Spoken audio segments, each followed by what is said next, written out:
tout a commencé par une infiltration d'eau de pluie. Elle fait donc appel à un premier artisan.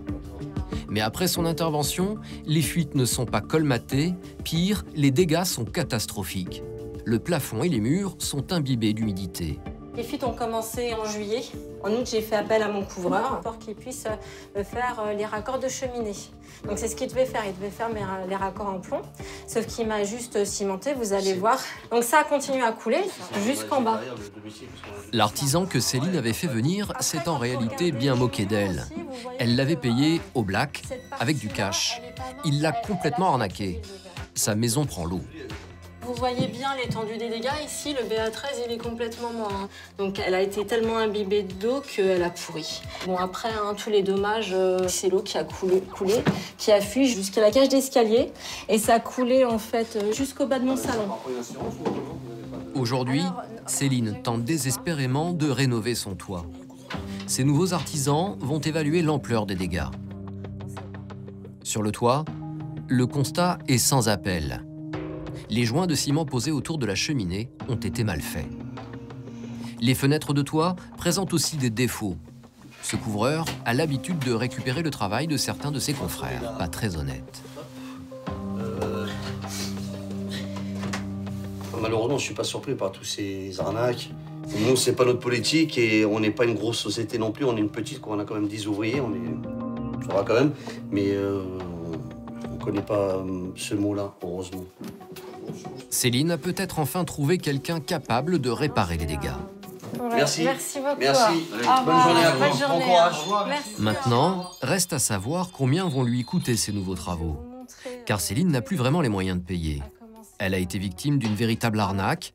Le premier artisan qui devait soi-disant réparer sa toiture lui avait demandé 13 000 €. Mais dans ce devis, tout n'était pas très clair. La jeune femme devait payer une partie en espèces.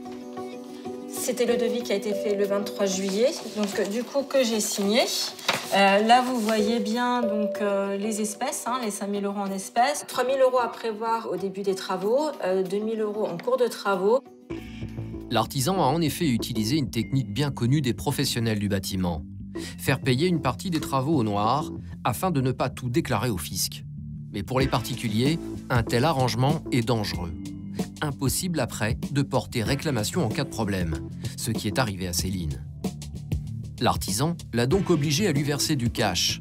Il n'a pas hésité à la bombarder de SMS. Céline a donc dû se débrouiller tant bien que mal avec sa banque pour retirer cette somme importante. Je leur ai dit, bon voilà, j'ai besoin de retirer une grosse somme en espèces pour les travaux de toiture. Donc je leur ai dit, écoutez, j'ai un couvreur, j'en ai pour 13 000 € de travaux. Il me demande 5 000 € en espèces. Donc j'ai toujours été transparente avec ma banque. Céline va devoir faire plusieurs retraits différents pour parvenir à payer les 5 000 € que l'artisan lui réclame. La banque a donné son accord, pourtant la loi est claire. Pour une transaction entre un artisan et un particulier, le maximum de paiement en liquide autorisé par le fisc est de 750 €. Mais pour Céline, les ennuis ne font que commencer. On est le mardi, je lui demande est-ce qu'il y a un souci avec les travaux parce que ça n'avait toujours pas commencé. Donc il avait eu les sommes et il ne commençait pas les travaux. Et là, il ne me répond pas. Je lui demande un reçu. Donc je lui dis bien, si vous pouviez également me donner un reçu demain pour les sommes que j'ai déjà versées, s'il vous plaît. Il ne me répond pas. Céline ne recevra jamais aucun reçu, aucun justificatif. Très vite, la jeune femme se rend compte que l'artisan est plus intéressé par les versements d'argent que par l'avancée des travaux. Le jeudi 24 août, il me dit « Bonjour, il va falloir avoir l'espèce car on est en gros vendredi, il aura la tuile et je pense finir mercredi prochain, merci. » Donc voilà la première pression.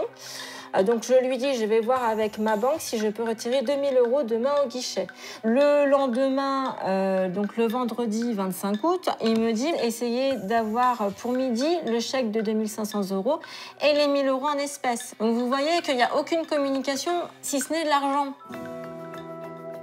Les travaux sont finalement exécutés, mais après les avoir terminés, les problèmes surgissent et les défauts sautent aux yeux de la propriétaire. Surtout les jours de pluie. Mais ce n'est pas tout. Quand elle finit par recevoir la facture censée récapituler le montant total du coût de la rénovation de sa toiture, Céline reste interloquée. Voici la facture qui m'a été donnée le 29 août 2017, donc à la fin des travaux. Alors là, on commence à voir que ce n'est plus du tout conforme au devis. Nous n'avons plus que 8 000 € alors que j'ai versé 13 000 €. Donc on voit bien qu'il a retiré toutes les espèces. 8 000 €, toutes charges comprises. Non seulement les 5 000 € versés en cash par Céline sont escamotés par l'artisan, mais le montant de la TVA n'apparaît même pas, alors que la loi l'exige. Cette facture est tout simplement bidon. Plusieurs mois après, les murs et le plafond de la maison de Céline portent encore les stigmates du passage de ce couvreur peu scrupuleux.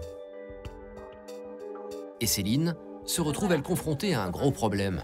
Les assurances refusent de la rembourser. Elle a découvert que son artisan n'était même pas assuré. Elle a frôlé la catastrophe. Il a quand même fait travailler 3 salariés non déclarés sur ma toiture, donc qui n'étaient pas couverts en cas d'accident ou de chute de toiture. Voilà, et je ne le savais pas. Depuis des mois, Céline essaye de contacter ce couvreur, sans succès. Il ne répond ni à ses coups de fil, ni aux SMS ou courriels. À la fin de votre message, Voilà. si vous souhaitez le modifier, tapez dièse. Mais Céline est bien décidée à ne pas se laisser faire. J'ai bien déposé plainte à la répression des fraudes et j'ai pris rendez-vous avec un avocat pour savoir si je pouvais me porter partie civile, porter plainte donc, contre la société. À ce jour, je dois encore porter plainte au commissariat pour escroquerie. Donc voilà, il y a encore plusieurs démarches à effectuer. Travail dissimulé, escroquerie, fraude à la TVA.